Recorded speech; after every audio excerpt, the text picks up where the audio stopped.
Is Ayesha Curry really as bad as everybody says she is? Hello everyone, I'm Sarah from Everyday Starlet. Welcome to my channel. I make videos to inspire you to be the star of your own life. Okay, today I want to talk about Ayesha and Steph Curry because it seems like drama around them is taking over the internet. So apparently Ayesha Curry, who's the wife of basketball player Steph Curry, did an interview recently on the Call Her Daddy podcast, and the internet lost their minds. I did not know a ton about them as a couple. I knew he played basketball. I knew she had some kind of a cooking show, but other than that, I wasn't super familiar with their relationship. So I started hearing people talk about Ayesha Curry in this Call Her Daddy interview, and like the way people were talking about it on the internet, you would have thought she was the worst human being on the planet. And so I decided to go in and watch the interview, fully expecting to see like the worst wife ever and to see this woman completely like destroying her husband and everything. And I watched it and was like, what? So with all the buzz around it on the internet, I decided to actually go and watch the Ayesha Curry Call Her Daddy interview. And because I left that interview feeling more confused considering the way people were reacting to it, I decided to go back. I found some clips from some other interviews, which I will say, clips from interviews is not the ideal way to read someone, because these clips are just getting out of control with the way people are misinterpreting them. However, in some cases I couldn't find the full interview, so I kind of had to base some of my opinion on clips. I also watched a couple interviews that they did together and also a couple videos that they did together, like as a couple, to kind of get a sense of their dynamic. So that's just a little backstory on the research that I did for this video. For those of you that have been following them much more deeply over the years, you probably have more insights and I'd love to hear them. But that has been the extent of the research that I did around them. I also tried to watch a couple videos of people talking about them and their relationship to get a sense of like why people were so upset. So I'm gonna get into this. Before I go any further, my usual disclaimers, because I don't have Steph Curry money, I gotta protect myself. I don't know anybody in this video. I don't know anybody personally. I am simply basing my analysis on people's public images and public personas. I don't know what they're like behind closed doors. And at the end of the day, the stuff I'm talking about is really not even about the celebrity or the public figure. It's actually about the lessons that we can take from their public images and their public relationships that we can take into our own lives so we can have happier, healthier lives and relationships. So let's get into Ayesha and Steph Curry. Okay, after hearing all of the drama around the Ayesha Curry Call Her Daddy interview, I decided to watch the full interview. I sat down to watch it, fully anticipating that this woman was going to be like the worst wife ever. And I walked away from that going, this is what people were freaking out about? If you've only watched clips of that interview, I highly encourage you to watch it. As far as podcast interviews go, it's only about an hour. It's not that long. I did not get the impression at all from that interview that she didn't like her husband. I actually walked away from it thinking, I think this woman is truly in love with her husband. Again, I don't know them, but like that's the image I got. The way people were talking about the interview, acting as if like she was saying that she regretted motherhood, which she specifically says in the interview that she does not regret having her kids, that she wouldn't go back and change anything. Things just didn't turn out the way she expected them to turn out, which is, they're two different things. So again, like if a woman comes out and says she regrets having her kids, like I think that's horrible, because at the end of the day, like your kids are gonna hear that, and like that's a terrible thing to do to your children. However, Ayesha Curry did not say that, at least not in the Call Her Daddy interview and not in any of the other interviews that I tried to find online. She simply said she did not think that marriage and kids were in her future when she was young. She didn't grow up thinking about that, and she didn't decide to do that until she met her now husband and they decided to have kids. And that looking at her life, this was not the life that she initially thought she was going to have. But she specifically says in the interview that she would not go back and do anything differently, and she doesn't regret it at all. So where people are getting this whole thing like she regrets having her kids and she regrets getting married, I mean, I didn't get that vibe at all from her energy in the interview, and even what she was saying and the way she was wording it didn't even sound like that's what she was saying. It really does sound like people are twisting her words around. I'm not saying she's perfect by any means, nobody is, but I definitely don't think the hate that she's getting for this Call Her Daddy interview is proportional to anything that she said in the interview. And I've talked about this in other videos, but I really do think that the Ayesha Curry situation is a good time to remind everybody about the mob mentality and the fact that one person can say something and then it just kind of spreads, even if it's misinformation. And again, she didn't say in the Call Her Daddy interview that she regretted having her kids. She didn't say she regretted anything about her husband. She didn't even say anything negative about her husband in the interview. So I think we need to be very careful of just assuming that she said things, because I fell into that too. I went into that interview fully expecting her to say she regretted having her kids, that she was miserable, that she didn't like her husband based on what I was seeing on the internet. And then I watched the interview and I was like, she didn't even hint at that.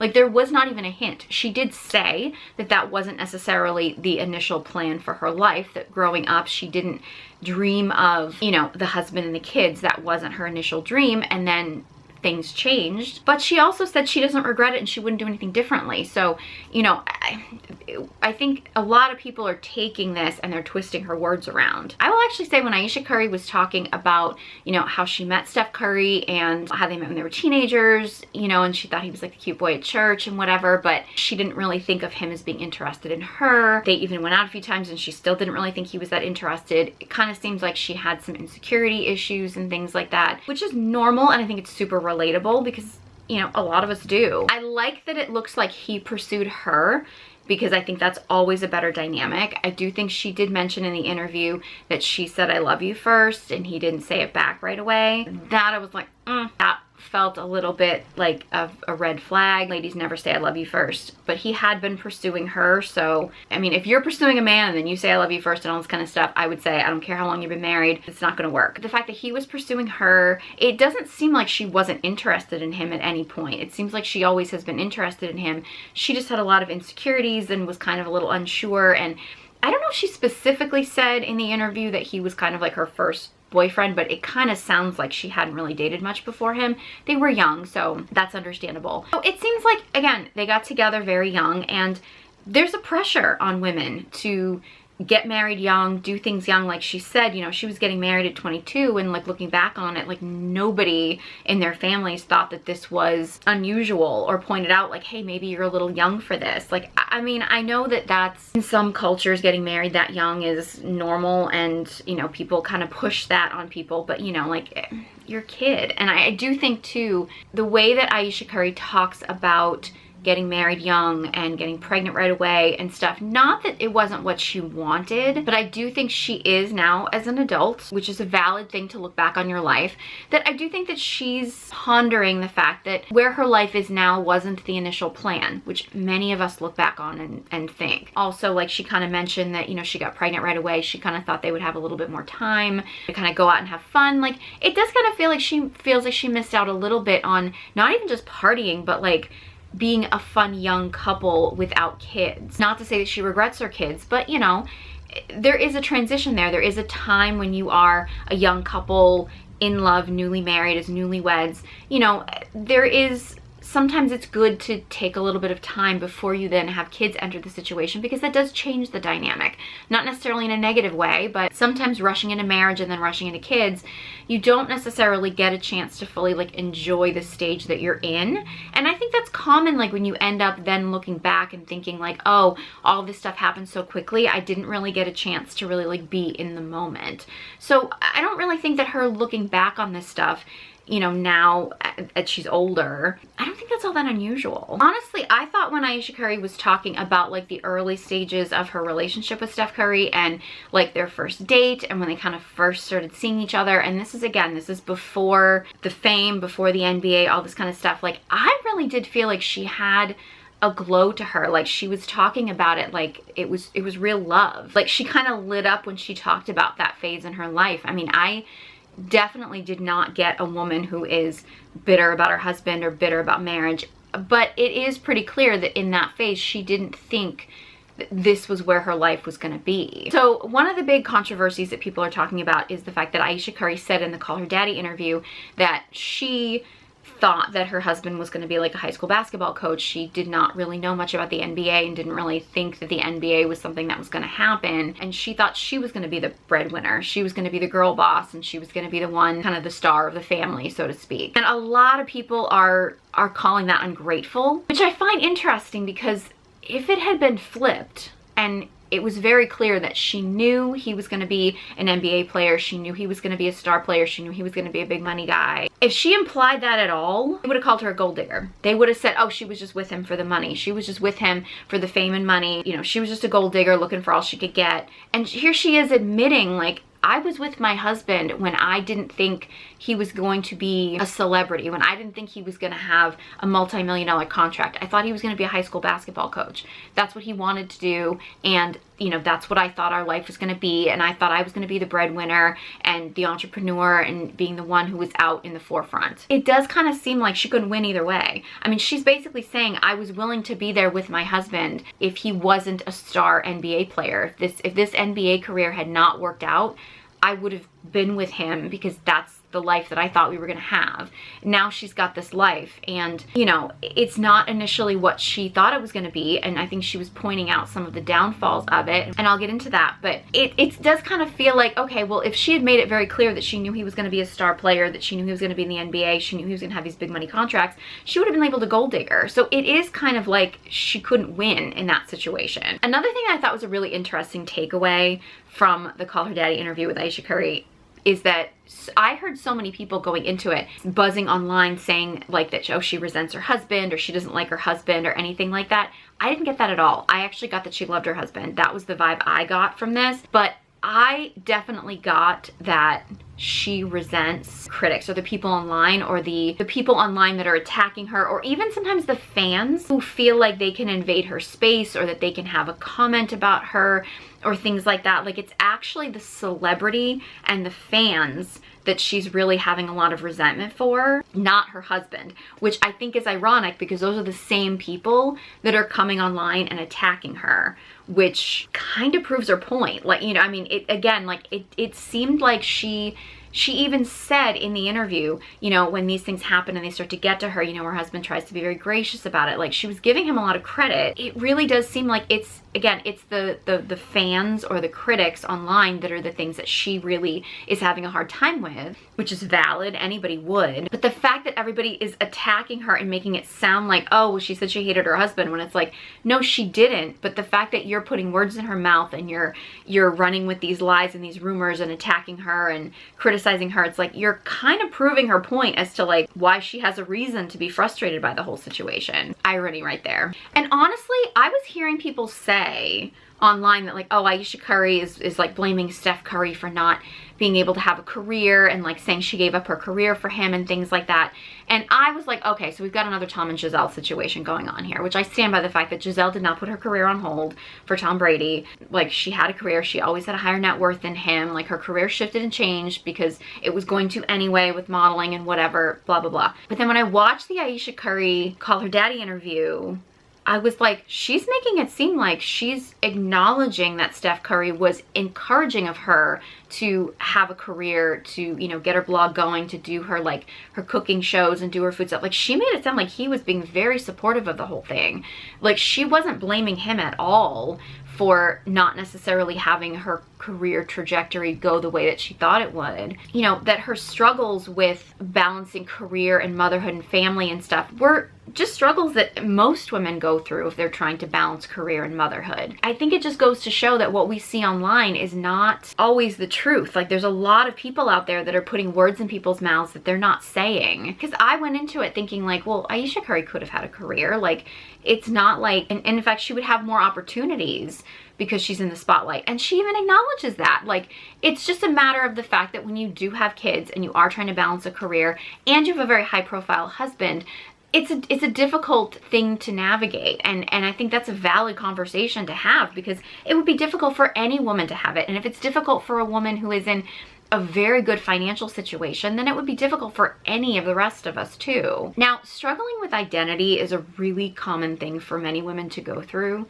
And I think there's so many reasons for that. You know, part of it is society, and women get objectified, or we get sort of put in a a category of like the wife, the mistress, the mother. Like we get like a type and stuff. I think, you know, men in society do that to women, but I think as women, we do that to each other and to ourselves. And, you know, once you become a mother, it's like sometimes that becomes your identity. You become a wife, that becomes your identity sometimes. And I can definitely see where, especially if you're a woman who marries a man who is a celebrity or is very well known or has a very high profile, how then just becoming his wife or just the mother of his kids, or, you know, when you're dealing with your kids, you're just, you know, so-and-so's mom and things like that. Like, women struggling with having an identity is normal. And I actually think it's something that I'm glad more women are talking about. Because as women, and that was one of the things that Ayesha Curry talked about in the Call Her Daddy podcast, is how multi-dimensional women are. Like, as women, we are so many different things all rolled into one. That's one of the reasons why I'm so big on breaking these sort of like, you know, Madonna complex of the wife versus mistress, because women want to be both. We want to be, you know, like a wife and a regal queen of our home, but we also want to be the sex symbol. You know, we want to be sexy. We want to be seen as desirable. We also want to be, you know, mothers, whether that be actually like, you know, being a mom and giving birth to children, or just having that mothering, nurturing energy. We also want to be playful and youthful at times, and, you know, we want to be powerful and strong as a warrior. And, you know, I mean, we want to be all of these things. We have all of these things within us. Unfortunately, as women, we're often taught we have to like pick a category or like pick a type. That's so limiting. And for most women, we're never going to find fulfillment in that. And I have to be honest, I really do think that in the Ayesha Curry interview, she did kind of come across a little bit unfulfilled. And people are relating that to her husband, and she's accusing her husband of being unfulfilled.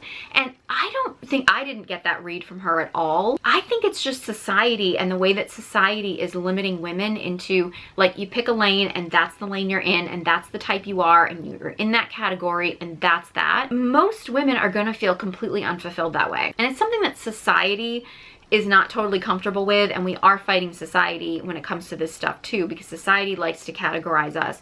But, you know, as women, we really need to find all of our different, you know, multifaceted layers and all of our archetypes and all of our flavors within ourselves, and embrace that within ourselves. Because if we can't embrace that within ourselves, then society's certainly not going to be ready for it. And I have a ton of other videos going into the feminine archetypes if you want to dive into those, so check those out. One of the things that I think is going on with all of this Ayesha Curry drama is that I think, for one, there are women obviously that are upset with her because she has the life that they wanted, and she's not walking around acting like everything is perfect and putting on the show that everything is absolutely perfect. And I think that there's a lot of women that are resenting that, because I think there's a lot of women that are feeling like, oh, if I was in her position, I would appreciate it more, or if I was in her position, I would do it differently. And that might all be true, who knows? But at the end of the day, she's in the position that she's in, and she's sharing her individual experience. That doesn't necessarily mean that your experience would be the same, but it also, I think we need to be kind of careful of getting into that habit of like, oh, if I had what this person had, my life would be perfect. It wouldn't be perfect. You would have problems too. Maybe not the same problems that she has, but you would have problems too. Every life path you choose has pluses and minuses. You just have to choose the path that is right for you. And I also think too, unfortunately, we're taught, women especially, but I do think that men get some of this too, we're taught that there's one path. Like, there's one path, there's one lane, this is the road you have to travel. Like, and you have to hit these checkpoints, and that's what you have to do. And at the end of the day, I just don't believe that we're all here to follow the same path. I just don't. Because I feel like the world would be so boring if we all just did the same thing all the time. You know, Ayesha Curry basically made it sound like, hey, I was not the little girl growing up dreaming of being a wife and mother. And that's okay.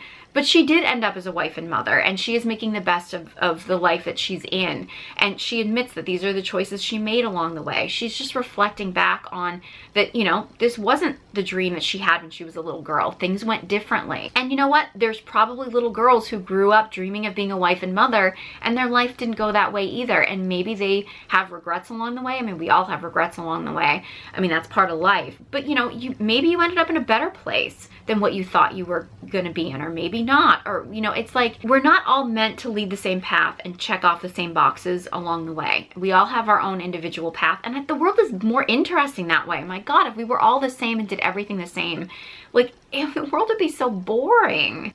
Again, I think there's a lot of women who they're a little bit disturbed by the Ayesha Curry interviews because they're thinking, oh, well, if I could be where she is, I would be fulfilled.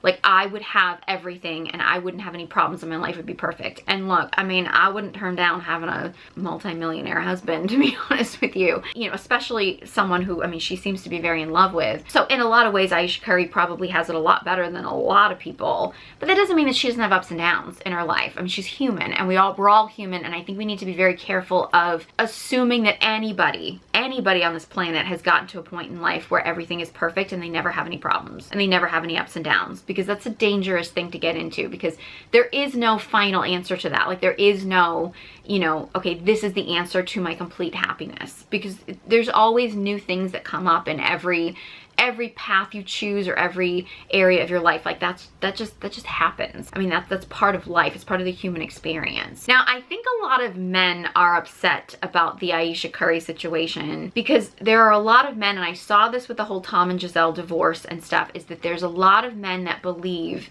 that, oh, if I could just be this guy, like if I could just, like, they live in this fantasy of like, if I could be this guy, if I could achieve this, if I could get to this level of power, of influence, of talent, of money, of success, I could get to these achievements, I wouldn't have any problems. Like, all my problems would go away.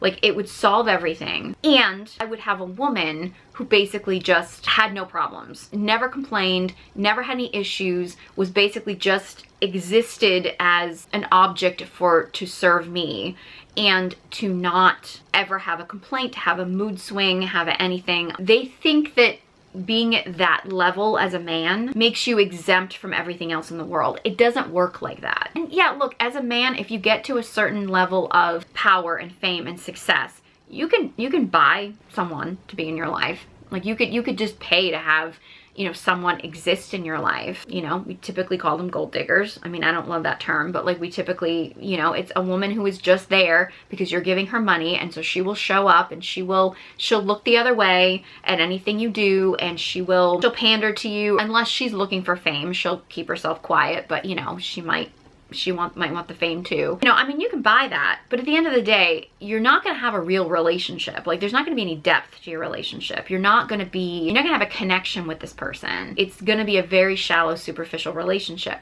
If you are someone who wants a deeper relationship, you want to be in a relationship with a woman who actually loves you and cares about you, who's with you because of who you are as a person, then that woman is going to be a complex individual, and she's going to have ups and downs, highs and lows. There's going to be moments where she's mad at you. There's going to be waves. If you want to be in a relationship with a woman, you have to deal with women being multidimensional, where we have so much within us, and you also have to deal with that times maybe your money is not going to be what ultimately fulfills us. That's not to say that, you know, a man being a provider isn't an incredibly important thing, but that's not automatically going to solve every problem. That's not automatically going to make this woman just automatically satisfied and happy with everything that goes on in your life. Again, if you want to pay someone just to exist with you and just to sort of be an object for your own pleasure, we have a word for that. If you want to be in a relationship with someone and you get to that level of fame and money and power and success, it's not going to solve your problems.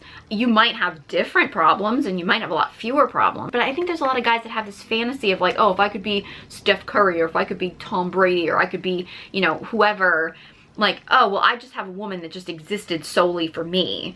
And it's like, well, not if you want to have a relationship with a human being. Like, not if you want a relationship with somebody that has her own personality and is her own person, which is obviously who Steph Curry was attracted to.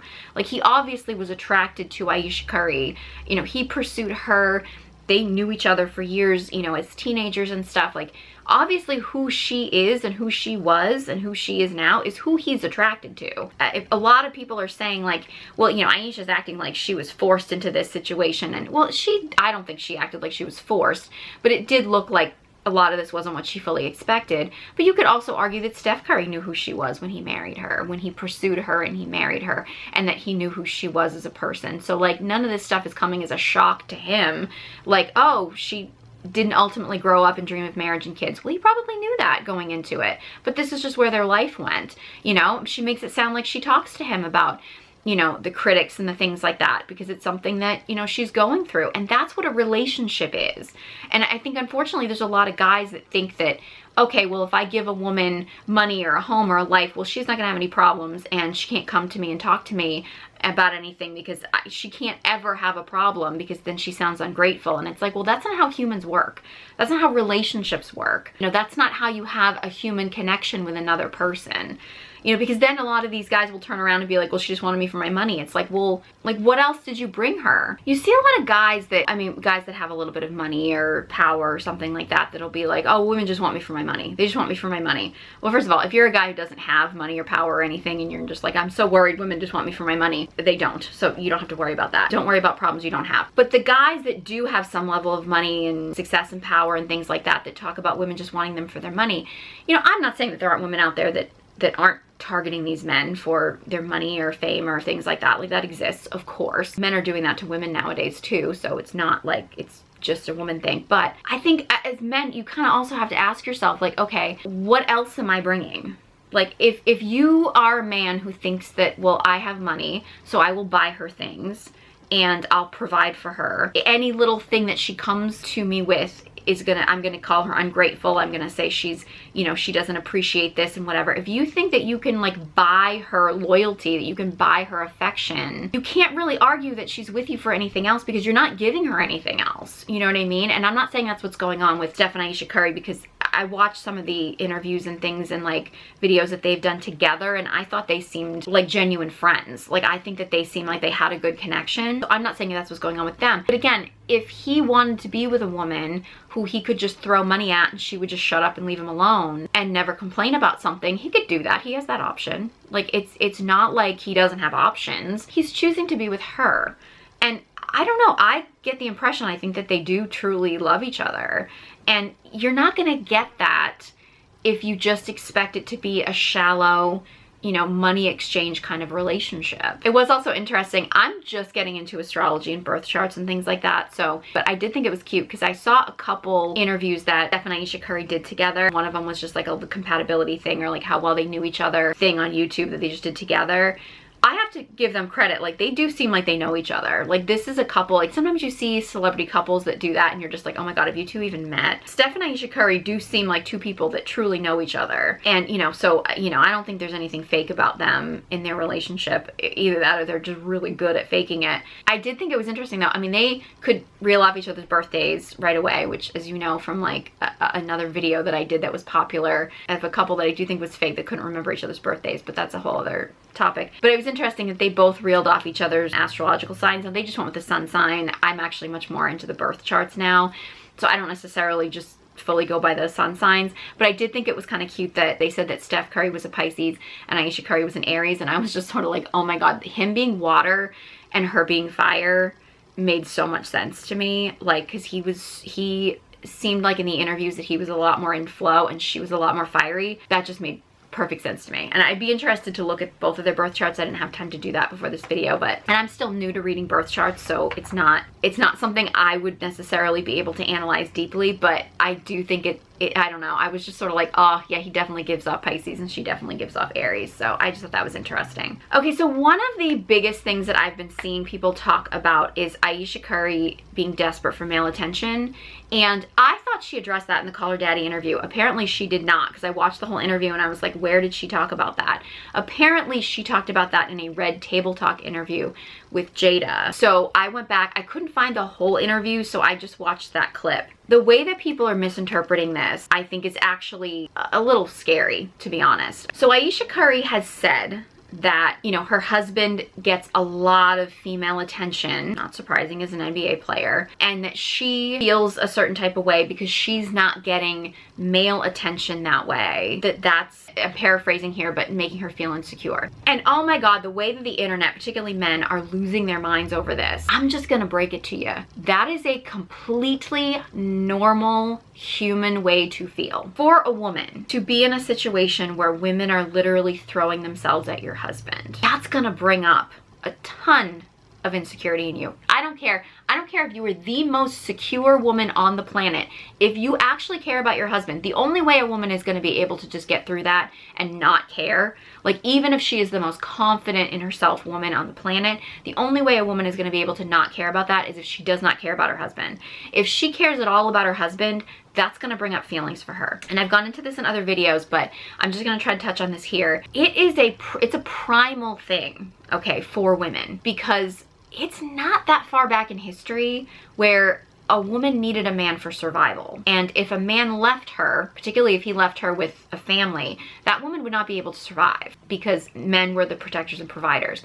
Now, we don't live in that world right now, but we're talking about like a deep primal thing. So other women are a threat to literally our survival. Like, I mean, we still on a primal level feel that way. So to be a woman in a situation where you have a man who has women just throwing themselves at him all the time, that's gonna feel like a threat to your survival. And now in Ayesha Curry's case, she's kind of channeled that in two ways. One way is saying like, oh, well, I don't get that kind of male attention and validation, which I think is a little bit of her like, well, I don't feel like I have any other options, so if he leaves, what am I gonna do? I'm not saying that's reality, but I think that that's where some of that was coming from. Then there's also the, well, I want to be a career woman, I want to have a career, this girl boss thing, like is also a like, okay, if he does leave, I need a safety net. Those are completely normal human reactions to the very unusual situation that she is in, of having a man who is so famous, and particularly as a pro athlete, having women throw themselves at him. For her, that's a survival thing.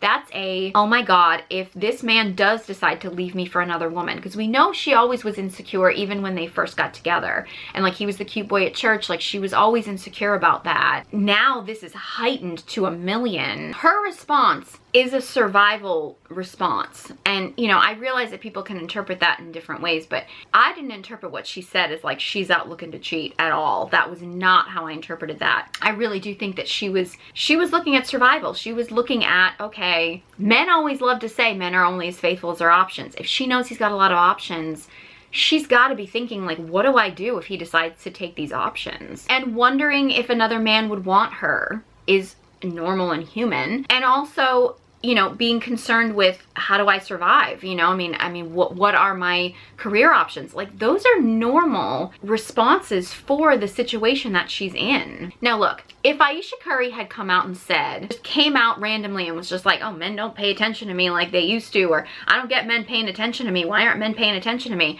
I would be like, girl, you're married. That's weird, right? I would be the first to say that. What she said was in the context of her husband gets tons of female attention. She's feeling like, well, I'm not getting that same male attention. And guys are interpreting that as she's looking to cheat. That's a normal human response. Maybe she's the only one that's willing to say it out loud, but I guarantee you that probably every other woman on the planet that is in her situation is probably feeling those same things. Not because she wanted to cheat, because I will tell you right now, if she wanted to cheat, if that was her goal, she would be looking and noticing that men were paying attention to her. She's obviously not paying attention to the fact that she's stunning, okay?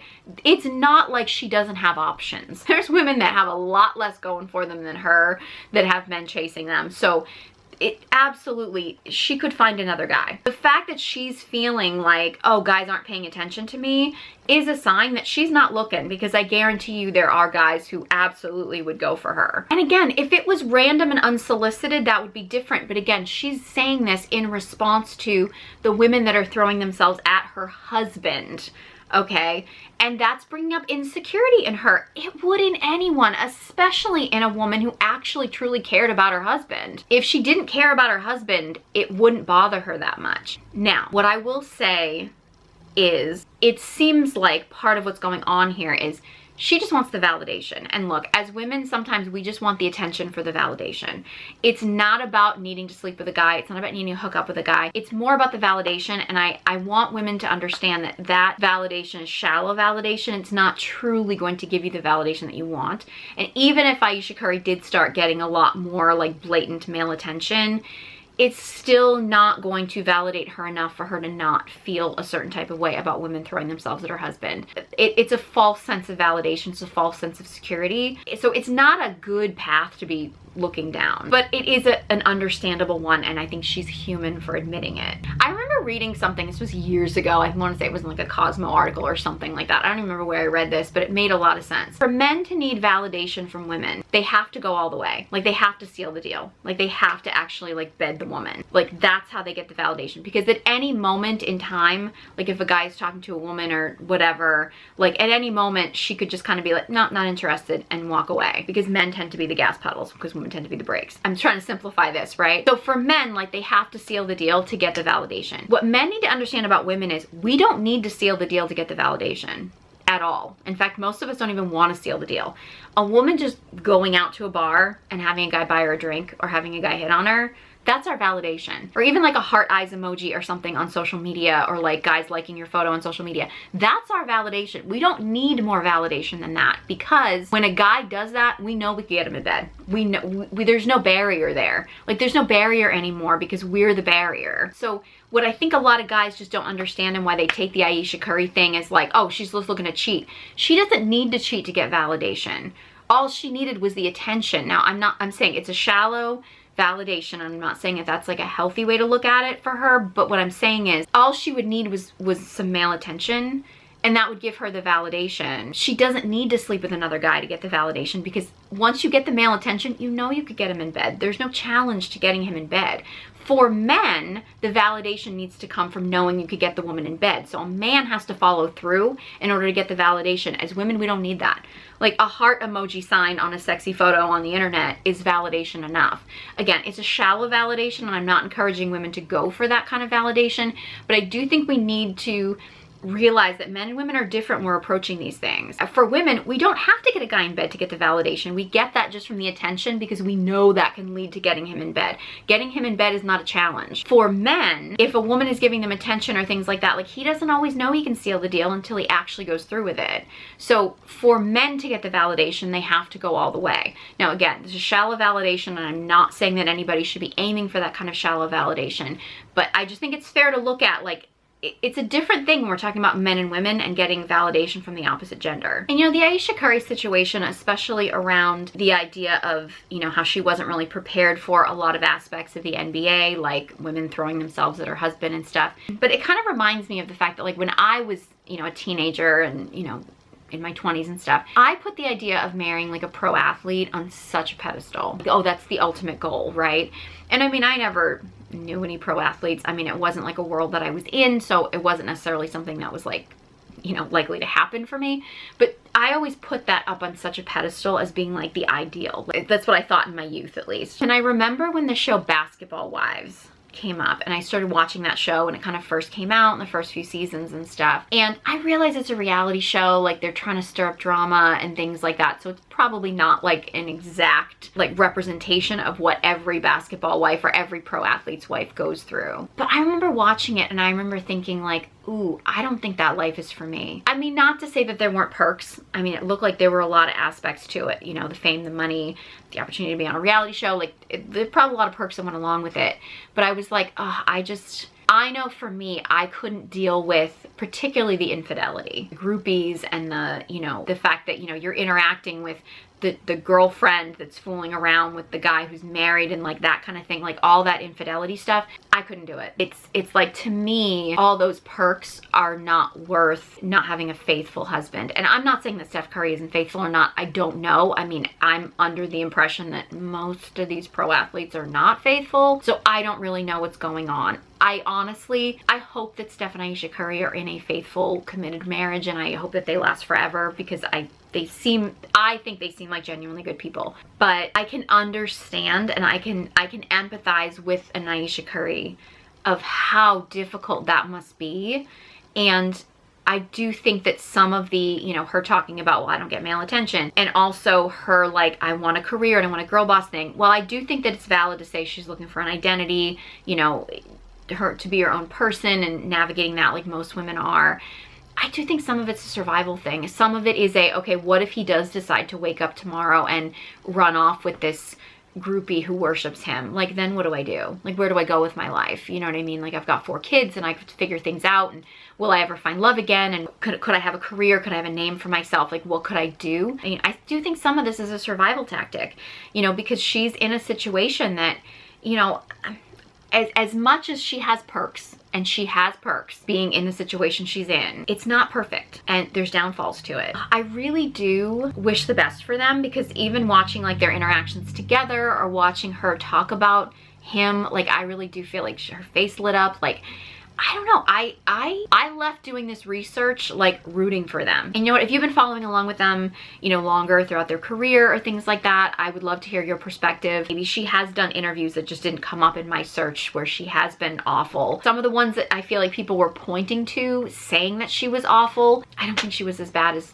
people were making it sound like. If you get nothing else from this video, I think some of the most important things to take away are, one, there's a mob mentality on the internet and rumors start so easily and people just start attacking someone, and sometimes you need to sit down and watch something in full context to really get the full story. It's so important. Also, look, as a woman, you're not gonna find fulfillment in one area, particularly for women. Men tend to need a purpose. They need to have a direct purpose in life, but women are so multidimensional. We're designed that way. So if you look for complete fulfillment in a husband, you look for complete fulfillment in motherhood, you look for complete fulfillment in one area, you're probably not going to find it. Because as women, we get fulfillment in the fullness of life. We start seeking that validation outside of us, we're never going to find it. Like, we need to find that within. You know, we need to embrace all the different parts of ourselves. I mean, I think that that's what a lot of women mean when they say they need to find themselves or find their identity. It's not that they've lost themselves, it's just that they've put themselves in too narrow a box, in too narrow a category, and they're not fully exploring their full self. I just encourage all women to explore your full self, and I have a lot of videos going into that on here about the archetypes and things like that. That was like a huge focus of my content for a long time. If you want to dive into that, I have a ton of videos on that. And also, we need to stop pretending that there's ever a position that you're gonna get in life, man or a woman, where you're just never gonna have any problems and everything's gonna be solved. Some people are in a better situation than other people, but everybody has ups and downs. And it's valid for people to share those things. It really is. So yeah, I would love to hear your thoughts on this couple. Please keep it respectful, because I know that people were really getting angry about this online and things like that. So, you know, I'm always open to opposing points of view, but let's just try to keep things a little respectful. And a lot of people have been comparing the Ayesha Curry, Steph Curry situation to like the Obamas, and I actually have a video going into them. Also Will and Jada, which I think I have at least one, if not a couple videos about them from a while ago. I don't see them as the same situation. You know, I could see maybe Ayesha Curry. I could see her kind of going the Michelle Obama route with the way that she's going in interviews, but I don't think that she's there yet. I don't see it as the same thing as a Will and Jada situation at all. So I don't think it's the same, but I do have videos talking about them if you want to look those up. If you enjoyed this video and found it helpful, please give it a big thumbs up and be sure you subscribe to my channel. Comment below like any video requests or any thoughts you have on this topic, or any thoughts on, you know, Steph and Ayesha Curry or anything like that, any video requests, anything, let me know. Honestly, any engagement on this channel really does help to boost it in the algorithm so more people can get this message. If you would like to heal your pick-me energy so you're not constantly seeking validation from something outside of you, this is great. If you want to be in a relationship, you don't want to be in a relationship, it's really just about doing the inner work and healing, I highly recommend you check out my guided journals, the Recovering Pick-Me Girl guided journal and the Dark Feminine Energy guided journal. They're both available on Amazon. Details are in the description box below, along with links to all my social media accounts. Thank you so much for watching, and I hope you join me next time.